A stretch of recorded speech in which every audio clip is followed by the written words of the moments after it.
Dios le bendiga, Dios le guarde. Hoy es día de estudio bíblico. Estamos en el libro de Mateo capítulo 12. La semana pasada estudiamos el libro de Mateo, asimismo capítulo 11, y vamos en el capítulo 12, donde vamos a hablar cosas interesantes. La palabra de Dios está llena de sabiduría, de conocimiento, y hoy, aleluya, que es estudio bíblico, vamos a hablar de ella verso por verso. Capítulo 12, versículo 1, leemos en el nombre del Padre, del Hijo y del Espíritu Santo. Amén. Amén. En aquel tiempo iba Jesús por los sembrados en un día de reposo, y sus discípulos tuvieron hambre y comenzaron a arrancar espigas y a comer. Aleluya. Desde el principio empieza el versículo diciendo que los discípulos tenían hambre. Hay que explicar el día de reposo. El día de reposo era el día sábado. Había un mandamiento hacia los judíos en el libro de la ley, que ellos tenían que guardar este día en reposo, sin trabajar, sin hacer ningún tipo de labor, simplemente descansar en el Señor. Era un día donde las personas iban a la sinagoga, iban al templo a escuchar la palabra de Dios. Es un día donde aún hasta el día de hoy usted ve los judíos que salen los sábados. Ellos no trabajan, ellos le pagan a personas para que hagan cosas porque ellos mismos no trabajan. Ellos tienen un mandamiento de parte del Señor de no hacer labor. Incluso ellos no están supuestos ni siquiera a cocinar, sino que la comida la preparan el viernes para comerla el sábado. Entonces los discípulos aquí tuvieron hambre un día de reposo. Y dice que ellos comían espigas. Espigas son el grano, ¿verdad? La matita donde crece el grano. Y ellos estaban cogiendo las espigas, los pequeños granos, desmenuzándolos y comiendo porque tenían hambre. Versículo 2 dice: viendo los fariseos, le dijeron: he aquí tus discípulos hacen lo que no es lícito hacer en el día de reposo. Había algo en este tiempo. Los judíos habían llegado a una situación donde ellos consideraban que ni siquiera hacer esto era lícito. Ellos habían añadido a la ley cosas que no estaban en la ley. O sea, un hombre no podía hacer absolutamente nada en este día. Y el Señor viene y le dice, pero él le dijo: ¿no habéis leído lo que hizo David cuando él y los que con él estaban tuvieron hambre? ¿Cómo entró en la casa de Dios y comió los panes de la propiciación que no le era lícito comer, ni a él ni a los que con él estaban, sino solamente a los sacerdotes? ¿Y no habéis leído en la ley cómo en el día de reposo los sacerdotes en el templo profanan el día de reposo y son sin culpa? Pues os digo que uno mayor que el templo está aquí. Aleluya. Si usted ha leído esa porción en la Biblia, David asimismo fue un día, él tuvo hambre, estaba con sus hombres y fue al tabernáculo y le pidió, aleluya, al sacerdote que estaba ahí si tenían panes. Esos panes solamente lo podían comer los sacerdotes. Y él le dio de este pan, teniendo misericordia de David, para que no murieran de hambre, porque era un hombre de Dios. Asimismo el Señor da el ejemplo también, como los sacerdotes el día de reposo hacen algo ilícito y aún así son sin culpa. Entonces los judíos, como le decía antes, habían caído en una religiosidad que en el día de reposo no se podía hacer absolutamente nada. Y el Señor Jesús nos viene a enseñar que en este día hacer el bien es lícito. Y luego le dice en el versículo 7: y si supierais qué significa misericordia quiero y no sacrificio, no condenaríais a los inocentes, porque el Hijo del Hombre es Señor del día de reposo. Acuérdense que el título, el Hijo del Hombre, quiere decir el Mesías, el escogido de Dios, el enviado, el Señor, Dios encarnado. Y Él les dice a ellos, yo, este que está aquí, es mayor que el templo. Este que está aquí, yo soy el Señor. Cuando tú eres Señor de algo, tú eres el dueño. Y tú puedes hacer con tu propiedad lo que tú quieras. El día sábado, el Señor le estaba diciendo a ellos, yo a ellos le doy permiso para que coman. ¿Por qué? Porque es mejor que ellos sacíen su vientre que yo imponerle un yugo. Pero los judíos, los sacerdotes, miraban más la letra, la ley, y se olvidaban de la misericordia. Hoy en día es lo mismo. Hoy hay religiosos que tú haces algo para Dios, tú haces milagro, tú haces algo bueno, pero ellos te miran cómo tú estás vestido. No, ese no es cristiano porque está vestido así, así, así. Pero Dios hace algo a través de tu vida, algo milagroso. Dios hace algo a través de ti y ellos no ven lo bueno, sino lo malo. Así eran los judíos, que veían más bien lo malo que lo bueno. Estos hombres simplemente estaban cogiendo las espigas. Ellos no estaban trabajando. Cuando tú vas a comer, tú tienes que coger la cuchara y llevártela a la boca. Pero ellos llegaron a un extremo de la interpretación de la ley. Y muchas personas hoy hacen lo mismo con la escritura, le dan un significado más allá y aparentan ser muy espirituales y transversan y doblan y tuercen las escrituras y para llevarla a una religiosidad. Es un espíritu, el espíritu que había en los fariseos. Así mismo, y el Señor una vez me ministró así. Hay personas que tienen un espíritu fariseico, como usted le quiera llamar, religioso. No tienen misericordia, simplemente hieren, atacan, supuestamente por un celo a la ley y a la palabra de Dios. Pero lo que hacen es que hacen daño. Y aquí vamos a ver un ejemplo más profundo de lo que estamos hablando. Dice en el versículo 9, pasando de allí, vino a la sinagoga de ellos. Y he aquí, había allí uno que tenía seca una mano. Y preguntaron a Jesús para poder acusarle, ¿es lícito sanar en el día de reposo? Fíjense bien, lo hicieron para acusarle. Jesús fue tentado en todo. Esto es una tentación. Hay personas que van a venir a tu vida y van a hacer eso.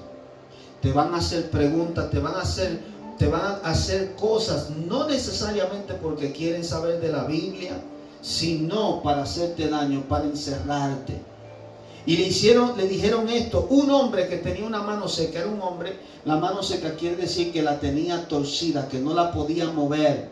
Tenía alguna lesión allí que la mano no podía extenderla, estaba seca, estaba enferma. Y ellos le dicen, ¿es lícito sanar en el día de reposo? Como si sanar fuera un trabajo de hombre. Como si sanar viniera de parte de un hombre. Y a ellos se le olvidó que el que sana y el que liberta es Dios. Entonces oiga lo que dice. Él les dijo, ¿qué hombre habrá de vosotros que tenga una oveja y si ésta cayera en un hoyo en día de reposo, no le echará mano y la levantará? Y la levante.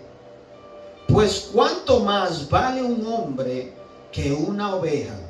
Por consiguiente, es lícito hacer el bien en los días de reposo. Esto lo dijo Jesús. Es lícito hacer el bien en los días de reposo. Por lo tanto, sanar a una persona está bien. Una oveja en la Biblia siempre representa una persona, nosotros. Y él está diciendo, si una oveja cae en un hoyo, ustedes no van y la buscan y la sacan. un animalito que es para comer, para tú beneficiarte de su lana, tú no vas y lo buscas. ¿Por qué? Porque te costó criarlo. Cuánto más el hombre, cuánto más Dios demuestra su amor, queriendo salvarnos a nosotros como ovejas cuando caemos. Y en el día de reposo, que era un día, oiga cómo se llama, reposo, descanso. Y una persona enferma no tiene descanso. Este día fue hecho exactamente para ser sano, para descansar, para ser libre. Jesús siempre sanaba en el día de reposo, porque es un día especial hasta el día de hoy. Entonces dijo aquel hombre: extiende tu mano. Mire que él nada más dijo la palabra.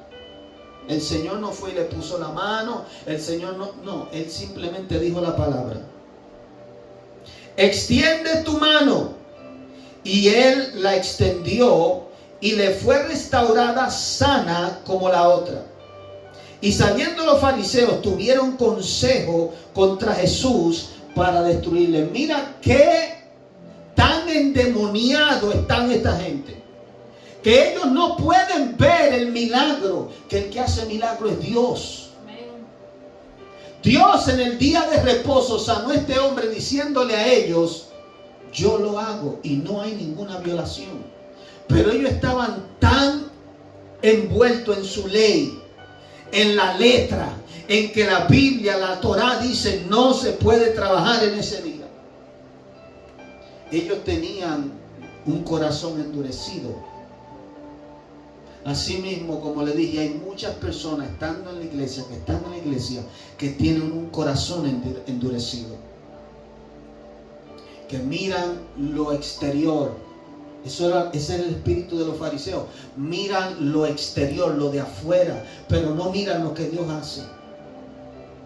No miran porque Dios estaba haciendo algo diferente, algo nuevo que ellos no podían entender. Jesús hablaba un lenguaje que ellos no podían entender, pero ellos estaban atados a las tradiciones, a las enseñanzas que le habían dado, a la ley, que la Biblia dice la letra mata, pero el Espíritu vivifica. Entonces Jesús hizo este milagro y ellos allí endurecidos, más bien le ponían atención a que Él violó el sábado, pero no a que, wow, Dios hizo un milagro a través de Él. ¿Y sabe cuál fue la conclusión de ellos? Que los milagros, por cuanto Él, según ellos, violaba la ley, no venían de Dios, sino de Satanás. Y hasta el día de hoy ese espíritu está en mucha gente, y mayormente dentro de la iglesia. Versículo 15 dice: sabiendo esto, Jesús se apartó de allí y le siguió mucha gente y sanaba a todos. ¿A cuántos? A todos. Jesús los sanó a todos, los sanaba. Eso es lo que dice la Biblia. Y les encargaba rigurosamente que no le descubriesen. Jesús no andaba buscando fama, la fama lo perseguía. Cuando tú haces algo para Dios, cuando verdaderamente el Señor está contigo y alguna fama viene, aleluya, es porque Él te la da. No es para que nosotros la andemos buscando. No andamos buscando méritos. Ese es el ejemplo que Jesús nos dio a nosotros. Él le decía a la gente: no digas a nadie. Él sanaba, libertaba, hacía cosas buenas, pero no para su vanagloria. Y les encargaba rigurosamente que no le descubriesen, para que se cumpliese lo dicho por el profeta Isaías, cuando dijo: he aquí mi siervo, a quien he escogido. Oiga bien, el profeta Isaías fue uno de los que más profetizó acerca de la venida de Cristo. Una de las pruebas que comprueba y demuestra que la Biblia es real son las profecías. Por eso aquí él da este ejemplo. El escritor Mateo dice: para que se cumpliera la escritura. Jesús, su vida fue profetizada, predicha en detalles. Y así mismo como él fue predicho, él vivió. Amén. Y él vuelve. Y por eso él dice, para que se cumpla lo que dijo el profeta Isaías. He aquí mi siervo, a quien he escogido, mi amado, en quien se agrada mi alma. Esa fue la palabra que vino, la voz en el Jordán cuando Jesús se bautizó, que la escuchó Juan el Bautista, muchos de los que estaban allí. Este es mi hijo amado, en quien tengo complacencia, mi escogido. Pondré mi espíritu sobre él, y a los gentiles anunciará juicio. No contenderá ni voceará, ni nadie oirá en las calles su voz. La caña cascada no quebrará, y el pábilo que humea no apagará. La caña cascada que no quebrará quiere decir, si usted ha visto una caña, por ejemplo, usted ha visto, ¿sabe lo que es una caña dulce? De donde se sale jugo. Es una caña, un palo que está doblado. Cascada quiere decir que está quebrado, que está a punto de romperse. Dice, la caña cascada no quebrará. Quiere decir que el Señor no vino, oiga bien, no vino. Una caña cascada es, por ejemplo, se puede referir a una persona que está en una situación ya que se va a morir. Pero el Señor no vino a matar a esa persona, el Señor vino a restaurarla. El Señor vino a levantarla. Y dice, el pábilo que humea no apagará. Cuando hay un pábilo es un paño que tiene la lámpara donde se prende el fuego. Pero ya está humeando y no tiene fuego. Quiere decir que está a punto de morir. Si yo le pongo la mano y le apago el humo, queda sin humo, queda sin fuego. Entonces el Señor no vino a mayugar el hombre. Jesús no vino a juzgar en ese tiempo con juicio como Él va a venir en la segunda venida. Él vino a salvar. Él no vino a plantarse encima del hombre. Él vino a levantar. Por eso cuando le traen la mujer adúltera, Él dice, ninguno te condenó, yo tampoco. Vete y no peques más. Lo justo era que ella fuera apedreada. Pero Jesús vino a salvar lo que se había perdido. Ya Israel estaba en ruina, el mundo estaba a punto de ser juzgado para irse todo el mundo al infierno, y Jesús viene a salvar. Por eso la caña que ya está quebrada, Él no viene a cortarla para destruirla, sino para salvar, que representa a la humanidad. Hasta que saque a victoria el juicio, y en su nombre esperarán los gentiles. Y eso es algo que muchos judíos no pueden entender, porque ellos entienden que el Mesías solo viene para ellos.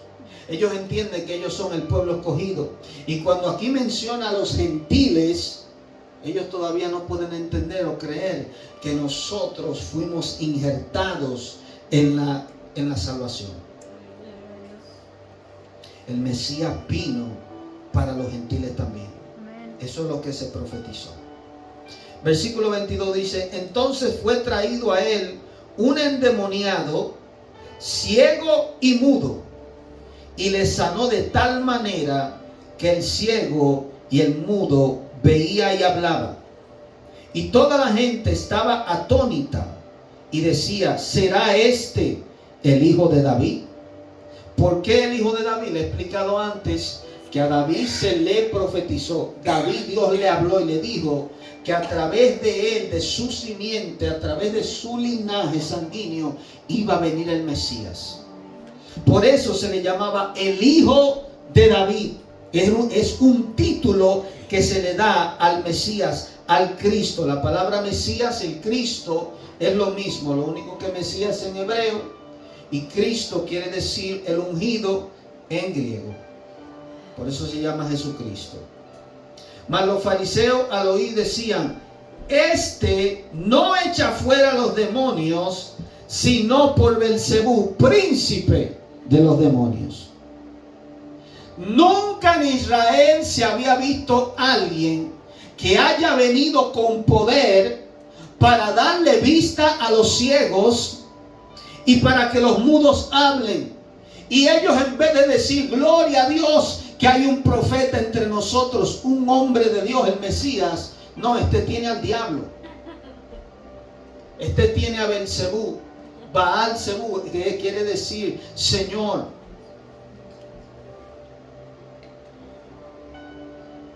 ¿Qué es Satanás? El príncipe de los demonios, el principal. Cuando se habla de principado, se habla de un príncipe. Acuérdense por qué se le llama príncipe o principados, porque Jehová Dios, Yahweh, Elohim, es rey sobre el universo. Pero él tiene príncipes. Por ejemplo, el arcángel Miguel es un príncipe del ejército de Dios. Gabriel es un príncipe de los que son mensajeros en el reino de Dios. Pero también hay principados o príncipes que son ángeles caídos que también gobiernan las tinieblas en este mundo. Entonces, ellos conocían, entendían que había un príncipe sobre los demonios. Este se llama Belzebú o Baal-Zebú. Y ellos entendían y decían, este no echa fuera a los demonios por el Espíritu de Dios. Porque ellos entendían, estaban cerrados. Este hombre quebranta el sábado. ¿Cómo es posible que un hombre que esté en desobediencia a la palabra de Dios puede echar demonios? Esto es algo que se entiende normal. Y tuve mucha gente que Dios lo está usando. Y hoy en día se ha creado una doctrina de que una persona, Dios lo puede usar y puede estar mal. Y eso es cierto en cierta parte. Pero cuando Dios usa a una persona con milagros, con señales, cuando la presencia de Dios está ahí para salvar, y una persona dice, no, porque él hace esto o aquello, o él se viste así o asá, o él no lleva esta tal doctrina, eso no es de Dios. Entonces, ¿quién es que está haciendo los milagros? Porque los milagros lo hace el Señor. Es lo mismo que pasaba con Jesús. Hoy en día sigue pasando. ¿Por qué? Porque hay personas que se dejan usar por Satanás. Quienes estaban calumniando de esta forma no eran simplemente ellos. Era el espíritu inmundo que estaba en ellos. Satanás, la Biblia le llama el calumniador. Si usted calumnia a una persona, usted está siendo usado por el diablo, ¿sabía? Las calumnias no son de Dios. El que calumnia, la característica de esto se llama Satanás. La calumnia es cuando el enemigo no puede decir algo que tú estás haciendo, te levanta una mentira para acusarte. Eso es una calumnia. Versículo 25 dice, sabiendo Jesús los pensamientos de ellos, esto es el don de ciencia operando en Jesús. Esto es un don que hemos hablado, en el cual Dios hasta el día de hoy se lo da a los hombres al que se lo pide o al que Él quiere. Es posible el Espíritu de Dios revelarte aún los pensamientos de una persona. Dice, todo reino dividido contra sí mismo es asolado, y toda ciudad o casa dividida contra sí misma no permanecerá. Esto es un principio bíblico que Jesús nos está enseñando. Algo del mundo espiritual, algo que no solamente se cumple en lo físico, sino también en la iglesia y también en el mundo espiritual. Un reino, un gobierno, una casa, una institución que está dividida una con otra, no prevalece. Por eso hay muchas iglesias divididas. No pueden prevalecer si nos matamos unos con otros. Por eso el Señor dijo que seamos uno. Como tú y yo, Padre, somos uno. Hermanos, familiares, esposo, esposa, divididos, no pueden permanecer, no pueden prevalecer. Entonces, por eso el Señor le está diciendo esto. Si Satanás está en contra de Satanás, su reino no puede permanecer. Es una locura lo que ustedes están diciendo.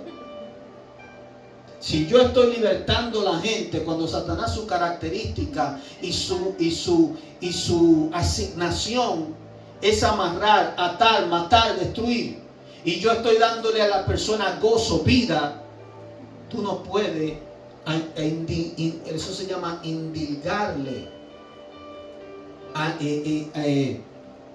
decir que el que lo está haciendo es el diablo. Porque el que hace cosas buenas es Dios. Amén. Y si Satanás echa fuera a Satanás, contra sí mismo está dividido, ¿cómo puede permanecer su reino? Y si yo echo fuera a los demonios por Belzebú, ¿por quién los echan vuestros hijos? Por tanto, ellos serán vuestros jueces. En otras palabras, sus hijos echan fuera demonios. Jesús le estaba diciendo, yo, y en otras palabras reconociendo y dándole a entender, yo que no he pecado, que no he hecho nada malo, si yo lo he hecho, que venga en justicia, lo he hecho por los demonios, y los hijos de ustedes, que son pecadores, que son hombres malos, y hacen ritos y cosas para echar fuera los demonios, entonces ellos mismos lo van a juzgar a ustedes. Porque los demonios no se echan fuera ellos mismos. Los demonios no están divididos entre ellos. Si alguien echa fuera un demonio es por el poder de Cristo, por el poder de Dios. Pero si yo por el Espíritu de Dios echo fuera a los demonios, ¿por quién dice Jesús que lo echa? Por el Espíritu Santo. El Espíritu de Dios es que tiene poder y potestad sobre los demonios. Todo cristiano que tiene el Espíritu Santo de Dios tiene poder y autoridad para echarlo fuera. Porque no eres tú. Es el Espíritu de Cristo que vive en ti. Y ellos obedecen a ese Espíritu. Si nosotros obteniéramos esa revelación y entendiéramos, estaríamos echando fuera demonios todos los días. Lo que pasa es que Satanás nos engaña. Satanás viene y te acusa todos los días y te acuerda tu pasado, y eso te hace sentir que tú no eres digno y que tú no puedes hacerlo. Pero si yo por el Espíritu de Dios echo fuera los demonios, ciertamente ha llegado a vosotros el reino de Dios. Quiere decir que donde está el Espíritu Santo, allí está el reino. Acuérdense que Jesús habló del reino que está en medio nuestro, un reino que no se ve, es invisible. Porque, ¿cómo puede alguno entrar en la casa del hombre fuerte y saquear sus bienes si primero no le ata? Y entonces podrá saquear su casa. El Señor da un ejemplo, un hombre fuerte, un gigante, así como Goliat, que está en una casa y él la tiene guardada. Para tú poder entrar en su casa y saquear sus bienes, si alguien quiere entrar aquí, para poder entrar, tiene que cruzar esa puerta, ¿verdad? Y tiene que entonces amarrarme las manos para entonces yo no hacerle oposición.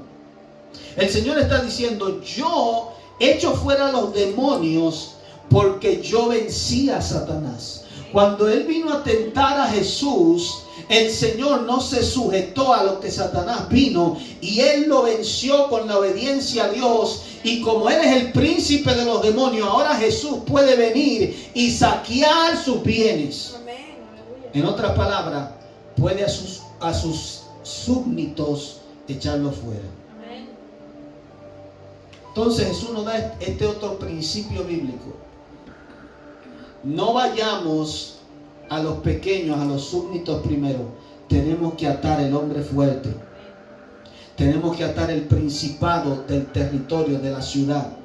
El principado de una casa, de un territorio, de un negocio, de un lugar, en tu trabajo. No ataques el pequeño. Dile, Señor, revélame el principado, muéstrame el principal, muéstrame la cabeza. Por eso es que cuando David venció a Goliat, el ejército completo de los filisteos salió huyendo. Cuando el principado es vencido, entonces todos los demás son a tu merced. Tú puedes echar fuera demonios.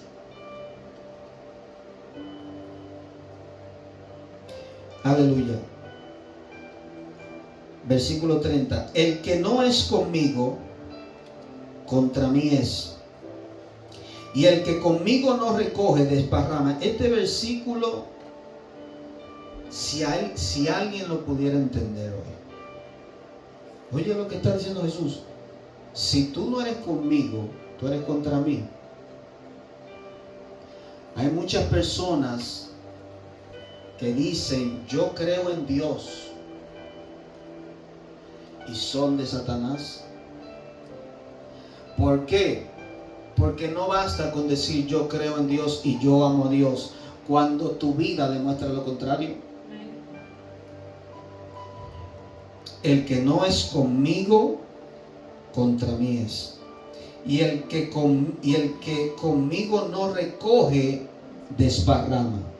O sea, si tú no estás haciendo algo para el reino, si tú no estás trabajando conforme a lo que Dios quiere y demanda, tú estás perdiendo tu tiempo y derramando, como quien dice. Cuando uno recoge cosecha, es posible que tú recojas y desparrames. Entonces el Señor está diciendo, si tú no recoges conmigo, si tú no trabajas conmigo, si tú no eres conmigo, tú estás haciendo perder la cosecha. Por tanto os digo, todo pecado y blasfemia será perdonado a los hombres, mas la blasfemia contra el Espíritu no le será perdonada. La blasfemia o blasfemar en contra del Espíritu Santo, hablar en contra, eso fue lo que ellos hicieron. Ellos le atribuyeron a un demonio lo que el Espíritu Santo estaba haciendo. Esa es la blasfemia. Es una blasfemia tú decir que un espíritu inmundo fue sanado o una persona lo sanó por un demonio. Los demonios no sanan. Los demonios no hacen cosas buenas. Entonces, esta es la blasfemia. Cuando tú hablas en contra de lo que el Espíritu Santo hace. Y cualquiera que dijere alguna palabra contra el Hijo del Hombre, le será perdonado. Pero el que hable en contra del Espíritu Santo no le será perdonado ni en este siglo ni en esta vida. Mira qué preciado, qué amor le tiene el Padre y el Hijo al Espíritu Santo. Y hay personas que hoy dicen que el Espíritu Santo es una cosa, es un poder. El Señor habla de Él como una persona, el Espíritu del Padre, el Espíritu de Dios, que tiene personalidad, mente, inteligencia, sabiduría, que tiene poder, que empodera a un hombre para hacer cosas. Versículo 33. O hacer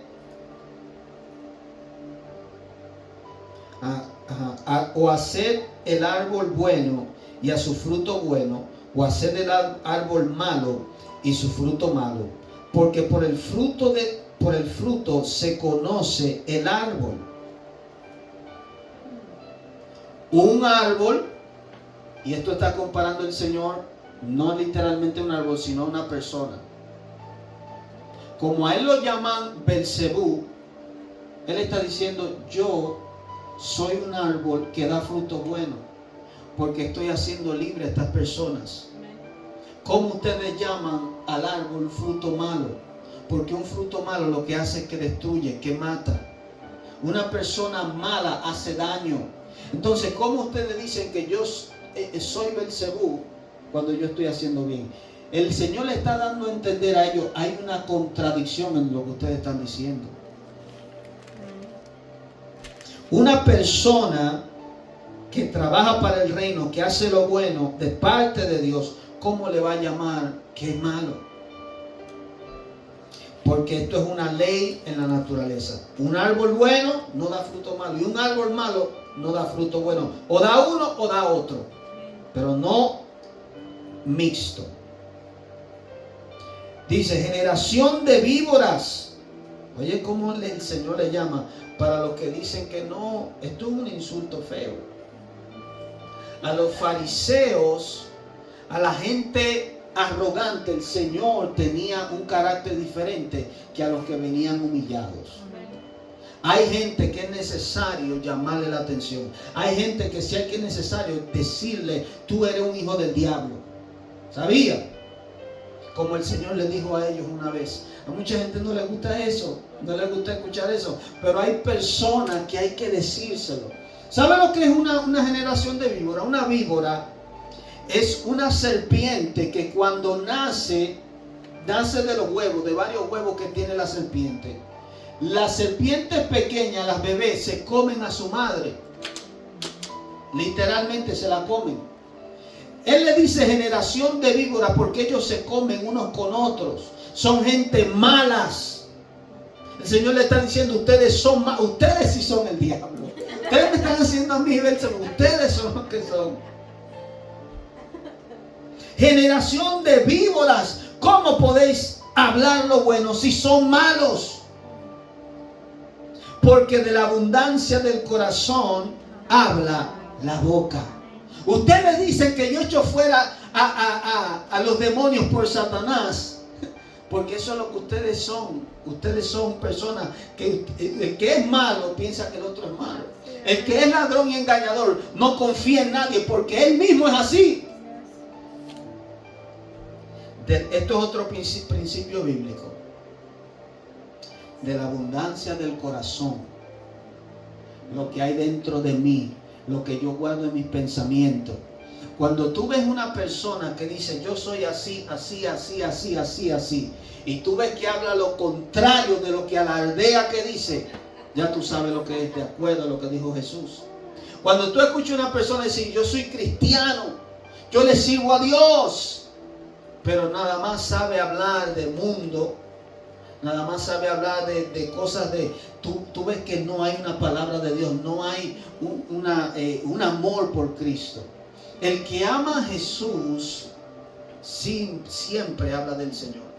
No le interesa otra cosa. El que ama las cosas del Señor está en su mente en las cosas del cielo de arriba. Y mucha gente tú lo ves que dice, no, porque yo no tengo que ir a la iglesia para ser cristiano. Ahí te demuestra lo que está en su corazón. Porque si Cristo está en tu corazón, tú no quieres ir a la iglesia, no, tú quieres vivir en la iglesia. Tú quieres estar donde están hablando de Cristo. Tú quieres leer la Biblia todo el día. Tú quieres hablar del Señor todo el día, de su grandeza, de su sabiduría. Pero en el corazón, tú te das cuenta lo que hay adentro cuando una persona te habla. Una persona que cuando te dice, sí, yo perdoné a fulano, pero nada más sabe hablar mal de fulano. Entonces tú sabes lo que hay, no has perdonado. Cuando una persona dice, yo soy esto, aquello, lo otro, y se le sale profanidad de su boca, ya tú sabes lo que hay dentro. Yo morí al viejo hombre, pero cuando habla, tú te das cuenta lo que dice. Entonces nosotros mismos tenemos que tomar conciencia y analizarnos. ¿Qué yo estoy hablando? ¿Qué es lo que a mí me interesa? ¿Qué es lo que yo estoy diciendo? Para tú mismo verte en el espejo de la palabra. El hombre bueno, del buen tesoro del corazón saca buenas cosas. O sea, el corazón es un tesoro. Es un lugar donde tú guardas cosas. Y lo que tú expongas tus ojos, tus oídos, se va a guardar en tu corazón. Lo que tú expongas delante de ti, a tus hijos, eso se va a guardar en su corazón. Por eso hay que tener cuidado con lo que se escucha, con lo que se ve, con lo que se habla. El hombre de buen tesoro de su corazón saca buenas cosas, y el hombre malo del mal tesoro saca malas cosas. Por eso el Señor le dice, ustedes son malos, porque ustedes lo que me quieren es matar. Ustedes tomaron consejo porque quieren destruirme. Ustedes son hipócritas. Mas yo os digo que de toda palabra ociosa que hablen los hombres, de ella darán cuenta en el día del juicio. Porque por sus palabras serán juzgados, y por sus palabras serán condenados, justificados. Por sus palabras serán justificados y por sus palabras serán condenados. Todo lo que tú hablas, todo lo que tú dices, a las personas con quien tú juzgas, a las personas que tú murmuras, los chismes que tú hablas, todas esas palabras, el ángel de Jehová, Dios lo está viendo y están siendo escritas en un libro. Y el día del juicio, ese libro se va a abrir. Hay mucha gente que dice, se va a mostrar una película. Eso no lo dice la Biblia. Lo que dice la Biblia es que los libros se van a abrir. Se van a abrir los libros y allí estarán escritas tu vida desde que naciste hasta el día de tu muerte. Todo lo que hiciste bueno, todo lo que hiciste malo, el día que confesaste a Cristo o el día que lo negaste. ¿A quién murmuraste? ¿A quién señalaste? Pecados ocultos, cosas que nadie las sabe, que solamente tú y Dios las sabe. Allí van a ser publicadas, reveladas y de acuerdo a lo que está escrito allí te van a juzgar. Oye, toda palabra, toda la que tú dices hasta en tu mente, porque el Espíritu Santo de Dios conoce aún hasta tu pensamiento y las intenciones del corazón, dice la Biblia. Pero el Señor le dice, por tus palabras. Por eso es que es necesario confesar a Cristo. Dice la palabra de Dios, si confesares con tu boca que Jesús es el Señor y crees en tu corazón que Dios le levantó de los muertos, serás salvo. Aún por esa confesión, Dios te va a ti a juzgar. Ese día se va a leer ese libro. Mira, él confesó a Cristo, él lo aceptó, él vivió para el Señor, él se guardó en santidad. Y de acuerdo a eso, te van a juzgar. ¿Qué hiciste, bueno o malo? Creo que voy a predicar eso el día del juicio. Versículo 38. Entonces respondiendo algunos de los escribas y de los fariseos diciendo, Maestro, deseamos ver señal de ti señal. Él respondió y le dijo, la generación mala y adúltera demanda señal. Oye, ¿cómo le dice? Mala y adúltera. Un adúltero es uno que va y se acuesta con la mujer ajena. O como dicen tradicionalmente, le pega los cuernos a su esposa. Una persona adúltera. Él le dice, ustedes son una generación así. Que ustedes dicen, tienen un pacto con Dios, pero lo niegan con sus actos. Son personas malas y adúlteras, dice el Señor. La generación mala y adúltera me está demandando a mí una señal. Fíjense que Jesús, cada vez que los judíos le demandaban algo, el Señor no reaccionaba a lo que ellos les decían. El Señor no andaba demostrando de que el mismo Herodes le dice, haz para mí un milagro. El Señor no es lo que ustedes quieran, es lo que el Espíritu Santo me diga que haga. La generación mala y adúltera demanda señal, pero señal no le será dada, sino la señal del profeta Jonás. Que eso es lo mismo que pasa con los ateos. Los ateos quieren demandarle a Dios, aparécete, haz una señal, haz algo. Ellos quieren dictarle a Dios lo que ellos quieren. ¿Quién eres tú para que Dios haga lo que tú quieres? Mas sin embargo el Señor dio una señal, no como ellos querían, no como ellos entendían, pero el Señor le dio señal. Y nadie va a tener excusa. Porque como estuvo Jonás en el vientre del gran pez 3 días y 3 noches, así estará el Hijo del Hombre en el corazón de la tierra 3 días y 3 noches. ¿Dónde iba a estar el Señor? En el corazón de la tierra. La palabra corazón quiere decir el centro, lo más profundo, lo interior. Y él dice de la tierra. La Biblia dice que el Señor bajó a las más profundidades de la tierra, al infierno, donde se encuentra el infierno según la Biblia. Y otro día vamos a hablar de eso, porque hay mucha gente que me ha dicho y me ha preguntado, ¿y cómo tú sabes? ¿La Biblia dónde dice que está el infierno? La Biblia así lo dice. El Seol, el lugar de los muertos. Asimismo, cuando hubo la rebelión en Israel, dice la Biblia que los tragó la tierra y cayeron vivos al Seol. Si se abre la tierra, ¿a dónde van a ir? Es al centro. Y el Señor dice, en el corazón de la tierra yo voy a estar 3 días y 3 noches allí. Esa es la señal de que voy a estar allí 3 días y voy a resucitar. Los hombres de Nínive se levantarán en el juicio con esta generación y la condenarán, porque ellos se arrepintieron a la predicación de Jonás. Y he aquí, más que Jonás, en este lugar el Señor, a pesar de que Él es humilde, sabía quién Él era. No es de arrogante tú decir quién tú eres en Dios. No es arrogancia lo que Él ha hecho de ti. El Señor sabía que Él era el Señor, que Él era el Dios en la tierra.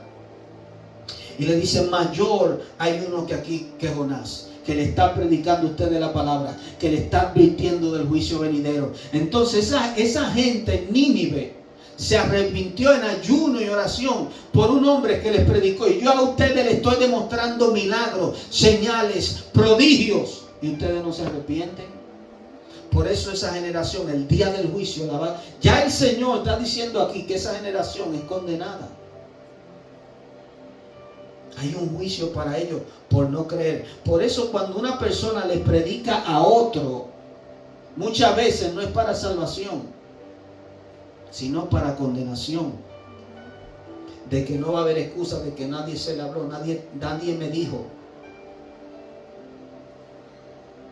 La reina del sur se levantará en el juicio con esta generación y la condenará, porque ella vino de los fines de la tierra para oír de la sabiduría de Salomón, y he aquí más que Salomón en este lugar.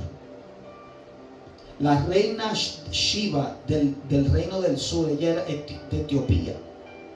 Oiga bien, ella escuchó de la fama de un rey sabio. Ella escuchó, y oiga esta revelación. Ella dijo, yo tengo que ir a ver con mis propios ojos ese hombre. Y ella fue, conoció a Salomón, y no lo dice la Biblia, pero según la historia, ella se convirtió al judaísmo. ¿Sabe qué quiere decir eso? Hay personas que han escuchado el nombre de Cristo. Hay personas que han escuchado de Jesús y ni siquiera cogen un minuto para ir a la Biblia y estudiarla o leerla, a ver si esta Biblia y si este Jesús es real. Gente que han escuchado testimonios de gente que ha dicho, Dios me sanó, Dios me libertó, yo era así antes, y lo dejan pasar y no buscan. No van a tener excusa, porque aunque se escucharon el nombre de Cristo, esta mujer escuchó la fama y fue a investigar, a indagar, ¿qué es esto? ¿Qué hombre es este que tiene esta sabiduría? Y hay gente que tú le hablas de Cristo, o hay gente que han escuchado su nombre o algún testimonio, no le importa, no tienen esa curiosidad dentro de ellos. Déjame ver quién es este Jesús, déjame leer la Biblia para saber si verdaderamente lo que este predicador está diciendo es real. No indagan, no buscan. Y el Señor pone a esta mujer como ejemplo de que ella fue a ver quién era Salomón, y se levantará en el juicio y va a juzgar y a condenar a esa generación, queriendo decir que ella se va a levantar para salvación. Una mujer que no estaba bajo el pacto,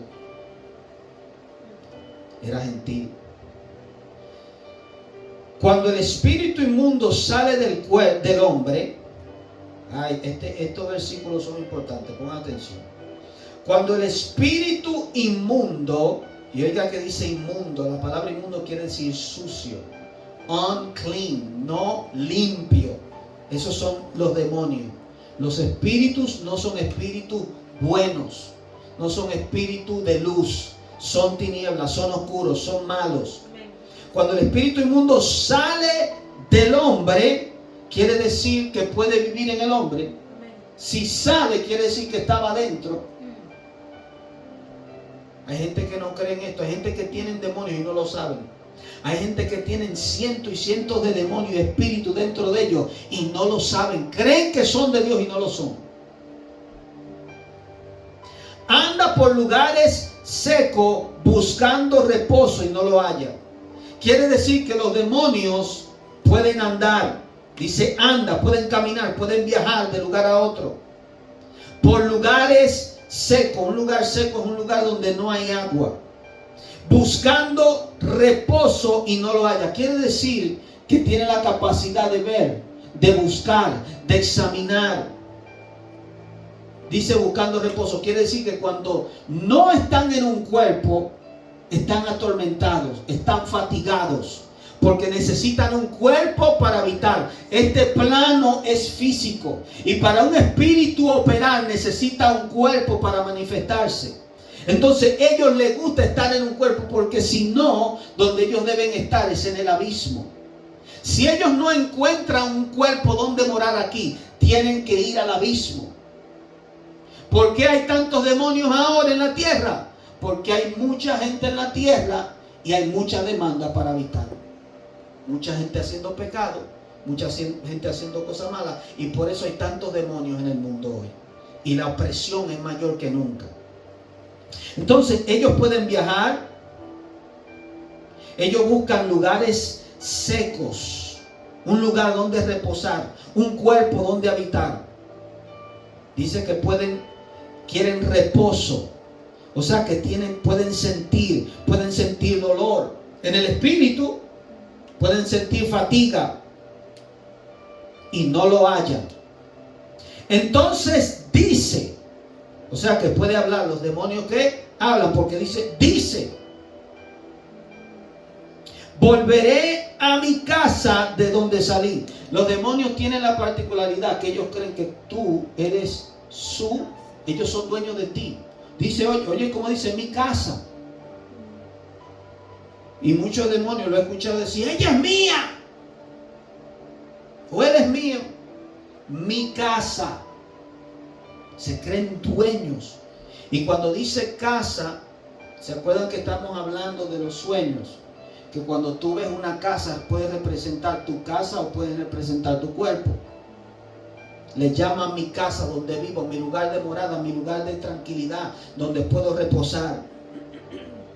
Volveré a mi casa. O sea que es una estratega también. Puede hacer estrategia. De donde salí, y cuando llega, la halla desocupada, barrida y adornada. O sea, él tiene la capacidad, oiga bien, que eso es lo que pasa con muchos de nosotros. Dios nos liberta, pero los demonios vienen y te visitan a ver si en ti hay unción, si en ti hay oración, si en ti hay presencia, si en ti hay poder. Ellos se van, pero ellos vuelven durante toda la vida. Ellos tienen la capacidad de ver dentro de ti. Esa casa está vacía. Esa casa no tiene el espíritu. Esa casa yo puedo entrar allí. Esa casa hay una legalidad. Cuando tú pecas, ellos entran. Aunque tú seas cristiano, oiga bien. Tú siendo cristiano, teniendo el Espíritu Santo dentro de ti, tú puedes tener un demonio. Y hay gente que no lo cree. Si usted no lo cree, I'm sorry. Esa es la realidad. Hay más cristianos, hay muchos cristianos que están endemoniados. No quiere decir que Satanás tiene posesión de ti, sino que tiene una influencia. Puede entrar en tu vida. Cuando tú le abres puertas, cuando tú peques, ellos pueden ver, hay algo en mí ahí, y pueden entrar. Por eso la liberación es necesaria aún en la iglesia. Y muchos de nosotros somos muy orgullosos para admitir que estamos bajo la influencia de un espíritu. Somos muy orgullosos para admitir que hemos pecado y hemos dejado entrar un espíritu y necesitamos liberación. Dice, llega, la halla desocupada, o sea que está vacía, está barrida y ordenada. Cuando el Señor echaba fuera el demonio, la casa quedaba limpia. Entonces va y toma consigo otros 7 espíritus peores que él. O sea, como dije antes, es una estratega, es inteligente. Dice, wow, yo estaba solo allí y me sacaron. Déjame buscar 7 ahora para que sea más difícil que nos saquen de aquí. Porque Satanás entiende que en la unión está la fuerza y nosotros como cristianos no entendemos ese principio. El mundo de las tinieblas anda unido, aunque ellos se odian y se quieren destruir unos con otros, ¿sabía? Porque los demonios y Satanás, en ellos no hay amor, no hay misericordia. En ellos lo que hay es maldad. Mas sin embargo, a pesar de todo eso, ellos entienden que en la unidad está la fuerza. Oye, como dice, voy a buscar 7 peores que yo. O sea que entre los demonios hay unos que son más fuertes. El mismo Señor Jesús dijo, este género no sale sino con oración y ayuno. Hay géneros que son más fuertes, que son más malos, que son más perversos. Él dice, voy a buscar 7 peores que yo. Y entrados, moran allí. Moran, viven, habitan en la persona, en un cuerpo. El Señor nos demostró que pueden haber 2000 demonios en un cuerpo. Aquí nos está diciendo pueden haber hasta 8. Puede haber 1, puede haber 3, puede haber 5. De acuerdo al pecado. Mientras más, por eso es que mientras más Satanás te lleva al pecado y a la depravación, más habitación tiene en ti. Por eso es que es el punto del enemigo, hacer pecar al hombre. Y cuando tú te apartas, él pierde territorio. Cuando tú dejas de pecar, él pierde territorio. Entonces, esa es la lucha del cristiano, tratando de mantenerse en santidad, en justicia, para que Satanás no entre en tu vida. Entrados moran allí, y el postrer estado de aquel hombre viene a ser peor que el primero. Así también acontecerá a esta mala generación. ¿Sabe por qué Jesús dice eso? Porque el Señor Jesucristo vino a esa mala generación y echó fuera demonios de muchos de ellos, mas sin embargo no se convirtieron a Jesús. Mas sin embargo no recibieron al Espíritu Santo. Y se quedaron con la casa vacía sin que Dios entre en su vida. Y por tanto volvieron al pecado. Y así mismo pasa con muchas personas. Vuelven al fango y Satanás tiene cabida y entra otra vez. Ahora con más demonios. Y el estado, si estaba enfermo, si estaban en problemas, en situaciones, viene a ser mucho peor.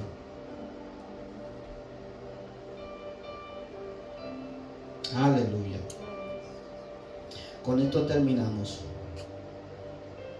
Mientras él aún hablaba a la gente, he aquí su madre y sus hermanos estaban afuera. Hay personas que dicen, o por ejemplo la Iglesia Católica, no sé si lo dice hasta el día de hoy, pero cuando yo era católico lo decía, que María no tuvo más hijos. Que hermanos se le llamaba hermanos porque entre ellos se llamaba hermanos. Pero aquí específicamente está hablando de la madre de Cristo, María, y sus hermanos que eran de sangre que ella había tenido más. Y le dijo uno, he aquí tu madre y tus hermanos están afuera y quieren hablar. Te quieren hablar. Respondiendo él, al que le decía esto, dijo, ¿quién es mi madre? ¿Y quiénes son mis hermanos? Y extendiendo su mano hacia sus discípulos, dijo, he aquí mi madre y mis hermanos. Porque todo aquel que hace la voluntad de mi Padre, que está en los cielos, ese es mi hermano, y mi hermana, y mi madre. En otras palabras, el Señor le está diciendo a él, yo estoy aquí haciendo la obra de Dios. Y aquí están los discípulos que quieren hacer la voluntad de Dios. Si mi madre y mis hermanos no están aquí haciendo la voluntad de Dios, ellos no son mi madre y mis hermanos. La verdadera familia mía son los hijos de Dios que hacen la voluntad de Dios. Porque si mi madre y mis hermanos y mi familia terminan en el mundo perdiéndose, yo no voy a vivir con ellos en el cielo. ¿Sí o no? Entonces la familia de aquí no es importante, pero no es la más importante. La familia que Jesús nos está diciendo que es importante son aquellos que hacen la voluntad de Dios, aquellos que son redimidos por la sangre de Cristo, aquellos que obedecen el mandamiento, no aquellos que nacen de sangre. Porque ¿cuántos nacieron de sangre y se perdieron? No hay ninguna relación ya entre ellos. Lo que nos une verdaderamente es la sangre de Cristo. Ya no somos ciudadanos de este mundo, pertenecemos al reino de los cielos. Amén. Hasta ahí terminamos. Continuamos la semana pasada la semana que viene con el capítulo 13. Estudiamos hoy el capítulo 12. Dios le bendiga, Dios le guarde. Será hasta la próxima.